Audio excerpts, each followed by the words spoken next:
Ubalozi wa CRDB nao haukuwa nyuma kwenye sakata hili, wameweza kuwasili sehemu husika na kuweza kumpongeza bibi Zuchu kwa namna moja ama nyingine, na wameweza kuacha kiasi cha pesa cha milioni 10, jambo ambalo ni kawaida yao kwa upande wao, na tumeweza kuona baadhi ya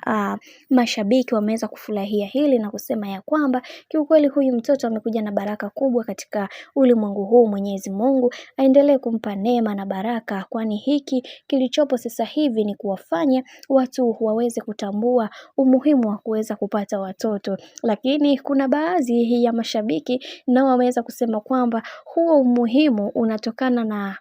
umezaa na mtu wa aina gani, sio kukurupukia mambo tu, maana kuna mambo mengi ambayo yamekuwa yakitokea. Sasa kwenye huu balozi ambao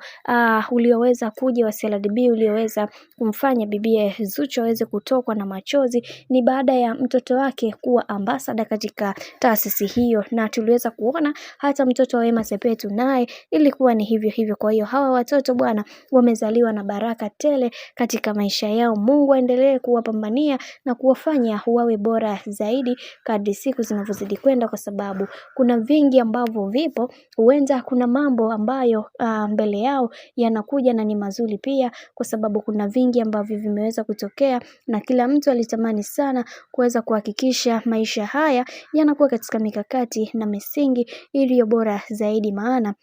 huku kunakoelekea huyu mtoto atatunzwa na kutunzwa tena, kwa sababu watu ndo kwanza wameanza, na kila mtu anakuambia lazima tuweze kumpongeza mtoto wa Zuchu kwa sababu ndio mtoto wa taifa. Achana na Wema Sepetu, saizi mtoto wa Zuchu ndiye mtoto wa taifa, kwa sababu ameweza kuona nguvu hii ya bibie Zuchu kwa namna moja ama nyingine. Bwana, mambo ni mengi sana juu ya hiki ambacho kinachoendelea kwa sasa, na kila mtu anatamani kuweza kujua ni kitu gani ambacho kitakachojili baada haya yote kuweza kutokea. Mimi nikwambie tu kwamba stay tuned katika channel tupendwa hii ya Bizoza Media, utapata kila kitu ambacho unachokihitaji kwa sasa.